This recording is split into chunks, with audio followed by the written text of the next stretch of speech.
Thank you. So look at the beacon. What color was it? Oh yeah, he's waiting for an Uber. He's already never been an Uber. Oh, okay. So it's a short walk. Are you okay with that? Oh yeah, I did 4 miles this morning, so I'm good. That's why I come to places where I can walk. There you go. So what brings you to Houston? Taking a like English exam in Houston. Oh, an English exam? Yeah. Oh, okay. At U of H or where? How's it again? Where at U of H? Right? No. Well, it's like somewhere in town. Just like one requirement to like immigrate to Canada. That's the path I have to take. Okay. So just to have the exam taken at the school. So are you here on like a visa? Yeah, I'm here on a student visa. Yeah. And And you can't get permanent residence? well, with the $100,000 H-1B, that Yes. was probably pretty much my only legal pathway. So. Sorry about that. Oh yeah, me too. I think it's kind of ridiculous, but there's not much I can do about it right now. So just said like single collar on. I think originally they were single collar, Just and white. then so you see one in here that's blue and white. Ooh. And I'm not sure. It's been a while since I've flown. I forget. I forget which colors are for government airports and which ones are for civilian. I'd have to look that up. It's been a while. I haven't flown since I was in my 20s. Okay. So when was the new Hobby Airport built? Well, this the whole thing here is Hobby Airport. Right. The terminal itself was built and opened in 1955. Okay. Yeah, It was ready in 1945. I'm sorry, it was ready in 1954, but there were some political problems and didn't actually get it until 50. welcome to Texas.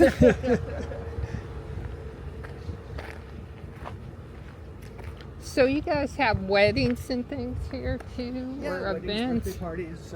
It's a smaller event, so smaller facility. So it has to be smaller kinds of. No, I think that would be fun to have like a wedding or birthday party. Well, we had one yesterday. I don't know. We had a party, an event yesterday. I don't know if it was a wedding or what it was. I think it was a wedding.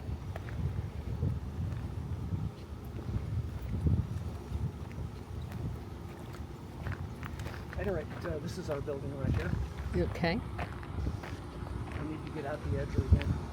Hard to believe I edged all this, I don't know, a month and a half ago. Well, we've had enough rain to keep the lawn guys busy. Yeah, and I never got back to hitting it with weed killer. So I just sort of grew back. You guys once had an art exhibit here. We did. It was a while back, I think. Yeah, I was there. Friends of mine were showing work here. So, you'll recognize a lot of what's going on here. There's the lighting system, an early lighting system for the runways down there. One thing I didn't mention earlier, this control tower. So, that was on the corner of this building. It doesn't exist anymore.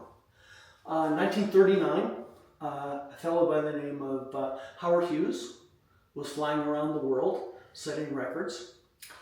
And he came back to Houston after going around the world, 91 hours in a Lockheed Super Electra. Came back to Houston, we gave him a big parade, and he donated the money for our very first control tower. And so for about 4 months, this was named Howard Hughes Airport. Turned out that you couldn't name a federally sponsored airport after a living human being. And since he rudely refused to die, we had to name it right back to Houston Hobby Airport. Actually, it wasn't even Houston Hobby Airport. It was Houston Municipal Airport. It didn't become Houston Hobby Airport until sometime in the late 1950s. So. Anyway, that was our first control tower. And talking about the beacon, so this one's white and blue. And I have to go up and look that up because I just don't remember what the color schemes are and what they currently are and when they changed and all that good stuff.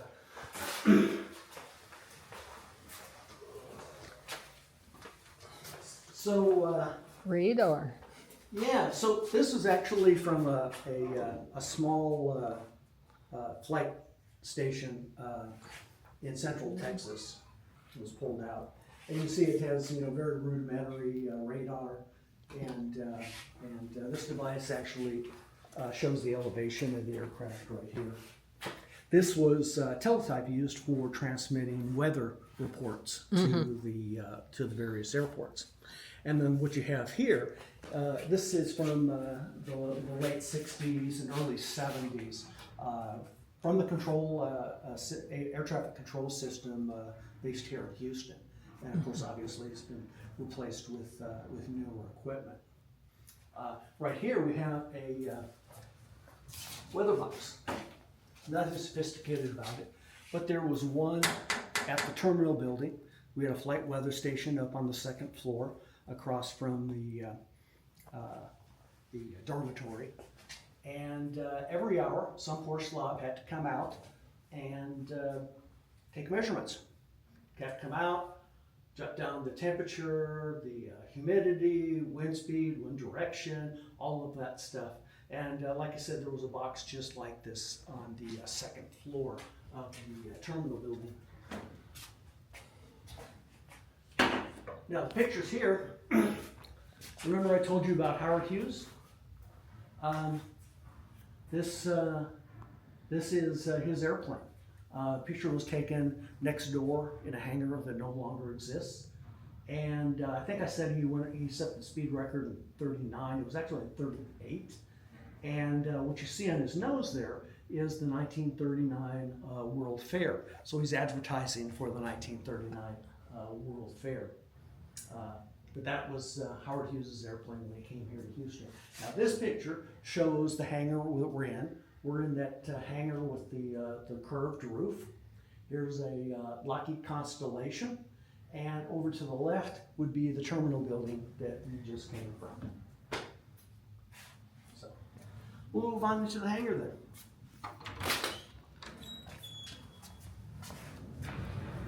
You see the keyboard. It's almost the exact same keyboard layout for today. They're kind of universal. Yeah, something like that. I can't Yeah, remember. but each area, because I've worked in advertising and we would do the different keyboards for when we do ads for computers. So a lot of countries slightly different. Yeah. Now, this airplane here is a Cessna Bobcat, and this one actually started its life in 1942, so it was an advanced trainer for the U.S. Army Air Corps. And then after the war, it was converted back to a civilian aircraft. Now, it looks very modern. It's got low wing, 2 engines, retractable landing gear. But what you might not notice is that it's a wooden aircraft. The wings, the nose, the tail are wood, and the fuselage is actually metal tubing, all covered by fabric. Now, originally it was covered by a fabric, which we would cover with dope to make it tight like a drum. Currently it's covered with plastic, so it's been modernized a little bit. But if you get close to it, so for example here you can feel. Oh, yeah. So what kind of wood did they use? I think they usually used, I want to say birch. That makes sense. And of course over here we've got an old link trailer. And the link trainers date back to the late 1940s. Very simple trainer by today's standing, but they could use it to train for navigation.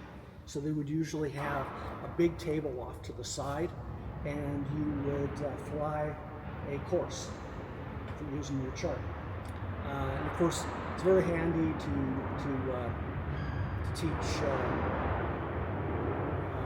BFR pilots what to do if you fly into a cloud bank, how to turn around. And you probably in your training had the training. Yeah. did you for IFR or you just did VFR? I mean, I got my commercial, so. Oh, you got commercial. Okay. What do you fly? What did I fly? What kind of planes do you fly? Skyhawk. Skyhawk. Number 40. Yeah. I never been past the 172. Couple of radial engines, an old, you'll probably be familiar with these. You probably flew behind them on several planes. It's an old Continental 4-cylinder engine.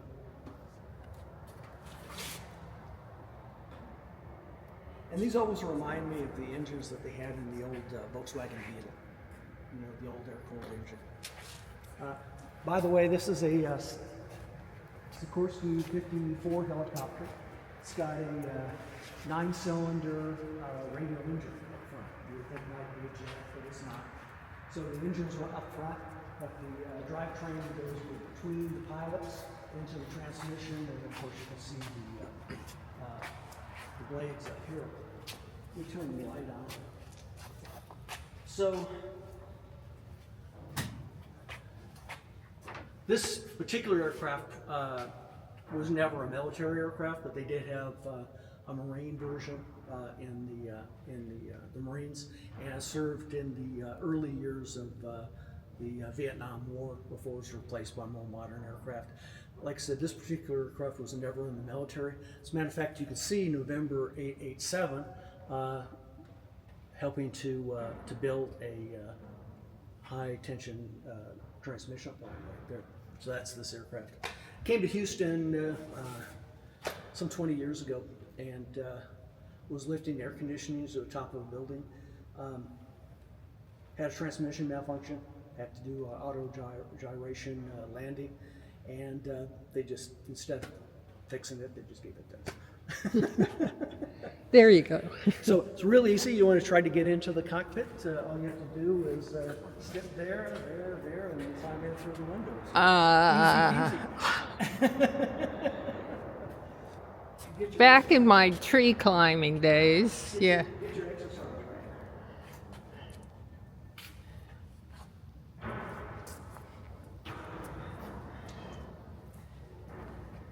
So if you ever wonder what the old airplanes looked like underneath the fabric, Oh, this okay. little home built gives you an idea.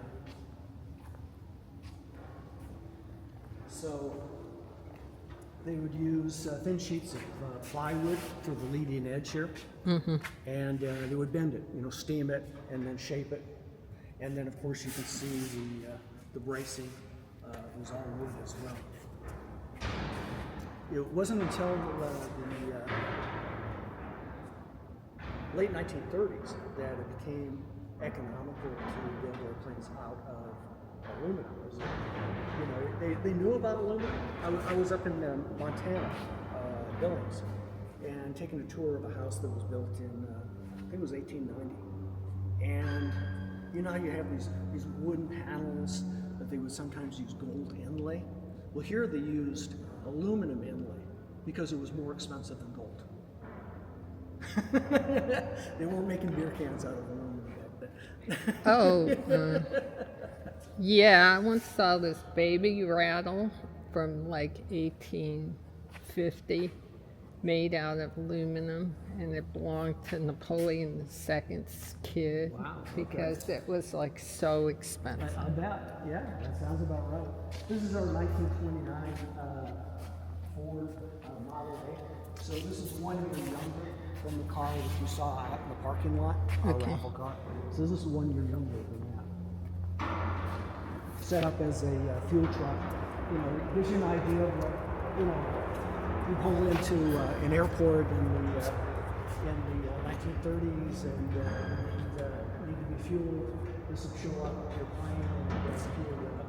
I picture some kid with a cigarette, fueling up. Oh God, yeah. Like got one more thing to show you.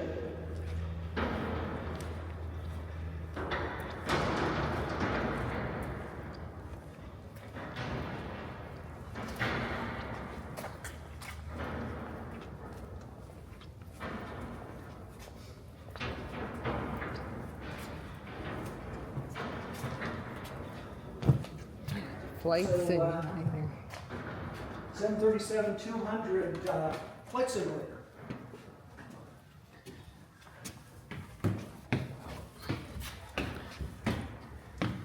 I won't show you the other simulators. We've got one for a 200 King Air and one for a Hawker 700. It's still functional. Oh no. As a matter of fact, we're federal law tells us that we cannot refurbish these because they don't want us training people. But look at this, FAA simulator number 10. This dates way back. Started as a 707, converted to a 727, and then finally to a 737-200. And when Southwest stopped flying the 200 series, they gave us the flight simulator. So feel free to take a seat if you like. Watch your head. I'm not the pilot, so I'll move to the co-pilot area. Put in the lead lid first. Sure. Oh, cool.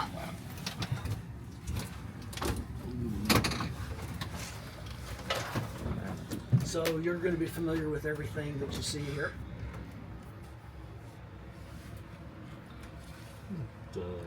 My stuff missing. So 737 200 Right. with a JT-AD. Looks quite different. I think I've flown the 300 in Atlanta, the Delta Flight Museum. Did you really? It costs a lot of money, but it's fun. This is very different. Really? I would think it would be pretty similar. I mean, all of those are still very similar compared to like NG and Max, Yeah. but that. Well, of course, you know, once you transition to a glass cockpit, it all looks different. With all the steam gauges, it shouldn't change too much, I would think. Yeah. Are they all display now, like in automobiles, or what? Yeah. So now in the modern airliners, they have your flat LED screens, and everything is portrayed on those screens. And you can scroll back and forth to show, you know, you might want to see your engine performance and your fuel, and then you might want to switch over to watch, you know, see navigation and that kind of thing. So Would you mind if I flip switches? Go ahead. Okay. All of a sudden we take off. yeah, so he knows this, but a lot of these have safety features, so you can't accidentally switch it. So you may have to pull it to toggle it back. Okay. See, like he's doing right there. Kind of like idiot proofing. Yeah, well, yeah, I mean, you know, Child proof. There these you guys go. know what they're doing, but you know, you don't want to accidentally hit it when you're, you know, in turbulence and you're trying to flip a different switch. Yeah, hard to mess that up. And then of course, the big knob with the round thing on it. That's your landing gear. Oh, okay. So go ahead. So it's down now. So pull it towards you. Yeah. See, there you go. That's the off position. And then if you do one more up, it's going to retract your landing gear. Right. Oh, you have to pull the trigger down on the bottom. See the red trigger? This one. Yeah. There you go. Cool. All of that to make sure you don't do. It's really embarrassing when you're sitting on the ground and all of a sudden your landing gear comes up. I can see that.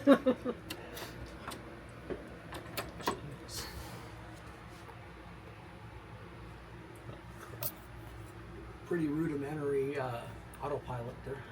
Yes. Don't know how people vote. Okay, yeah, that was not engaged.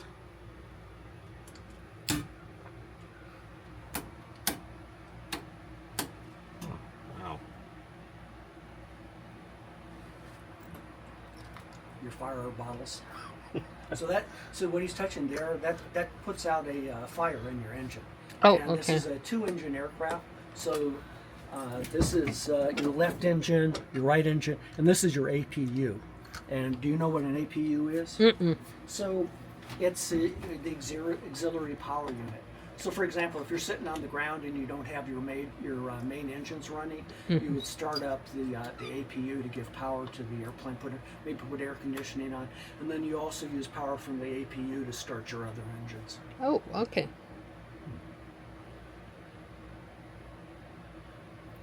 So weird to see those needles. Yep. And the new one has all the LEDs. Really? Yeah. Wow. Oh, yeah, it doesn't have the initial reference system. It's so old. Man.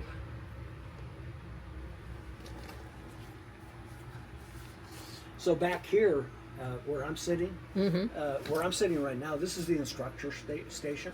Okay. When it was a 707 and a 727 simulator, over here they would have had the flight engineer station. But when they went to the 737, things were automated enough they didn't need a flight engineer. So, because, in the old movies, it was always 3 guys in Right. the cockpit. Well, in some airplanes, some of the older airplanes, there's also a navigator. Yeah. But they don't need those anymore, right? Just 2 guys in the cockpit.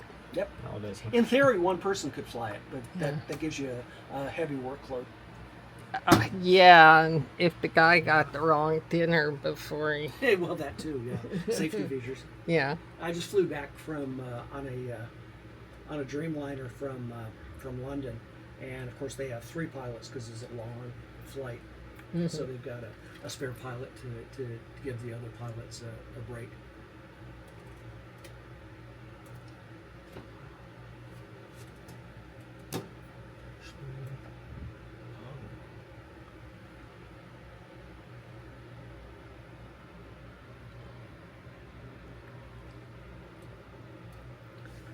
Well, Right. Well, I hate to say it, but I need to get back to help out at the museum.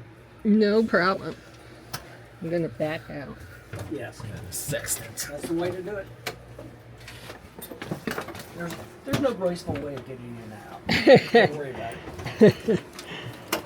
I think once you learn, then it'll be better and easier.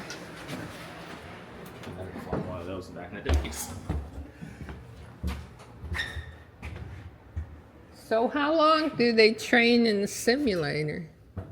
Or is that like a continuous thing? Well, it is a continuous thing. So, for example, all the commercial pilots that you see out there, and probably in your category as well, at least once a year, you get a refresher course. Okay. On a simulator like these here. What the airlines are doing is that they want to make sure that their pilots don't pick up any bad habits. They want to teach them new procedures that might have changed, and also they're drilling them on emergency procedures. Your hydraulics have gone out. Your right engine's on fire. All that kind of stuff. Most of these pilots go through their entire career and never have a major failure. But if they do, they've had training for it. Now, I remember you had another plane in here from the 1930s, I think. Yeah, so that's still out on the front. So when we go back to the museum, Okay. it's out on the ramp. Oh, all right. No. Before you leave. In front of you. Ask to go out on the apron, and there's a Lockheed Lodestar out there.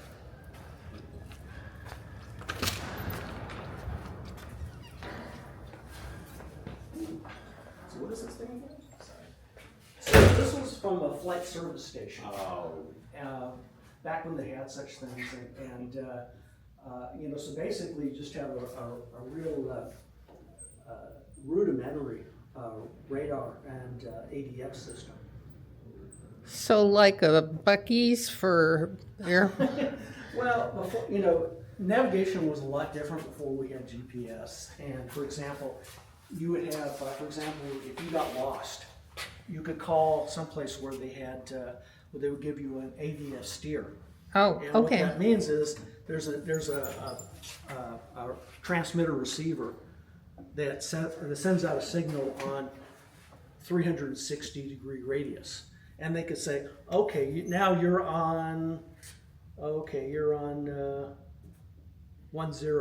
and now they know that you're somewhere along here, and then all they have to do is figure out whether you're on the outbound or the inbound, and they can direct you to that location. And then in theory, you know where you are, and you should be able to navigate to some place to land or get back on your course. Yeah. But nobody ever does that anymore. That's ancient history. I remember training to do it, and I would never be able to do it again if my life depended on it.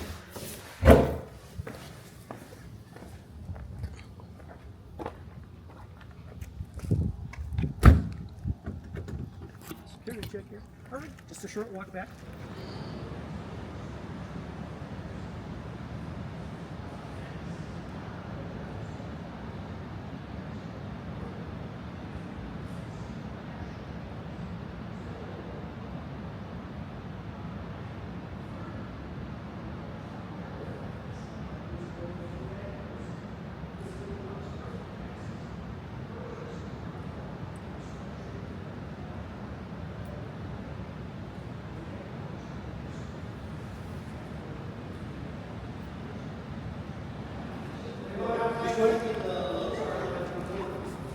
Okay, guys, come on this way. We're gonna do it now. You can sit down.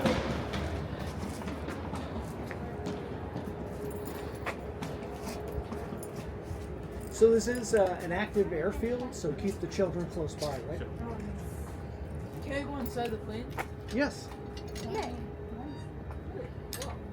So the airplane we have is a Lockheed Lodestar, and it was designed as an airliner back in the 90s. So this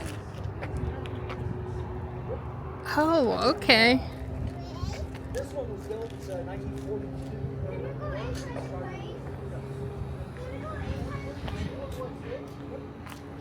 After the war, it just turned back to an airliner to Taka down in South and Central America. It's an airlift down there. And then about 1969 came back to the United States and was converted to a business plane. So that's why it's got bigger seats, bigger windows. It wasn't until the late 1960s that we started having business jets, which is business jets out there. So before we had a business jet,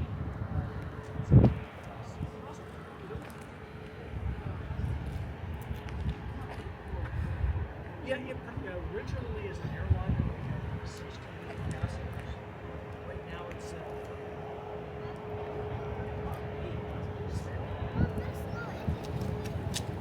Where's the door? It was right there. You put it back. Is it functional? Is it good? No, not anymore. the last flew about 20 years ago.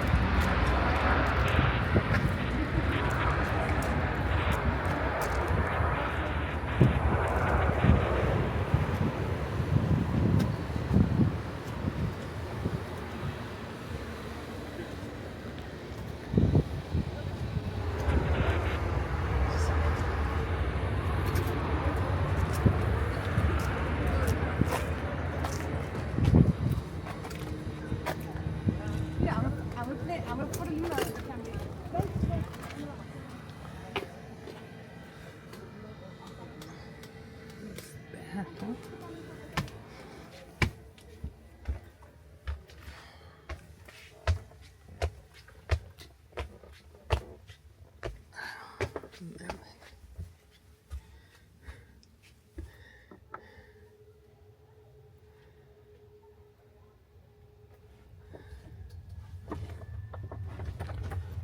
It's hot in here.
So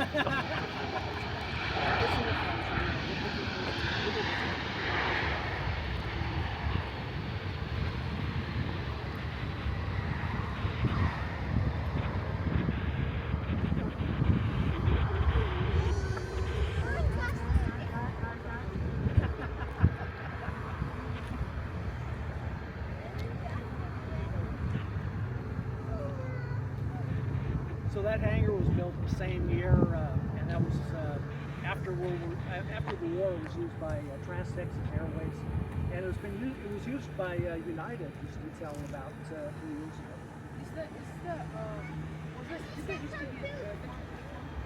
This whole thing is the airport. That's the active runway right down there. Now there's a flag, right? It's picking up, right? Yeah.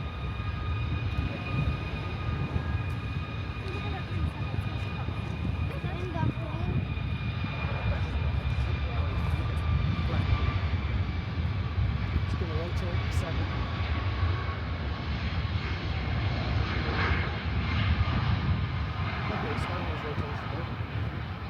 Here it goes.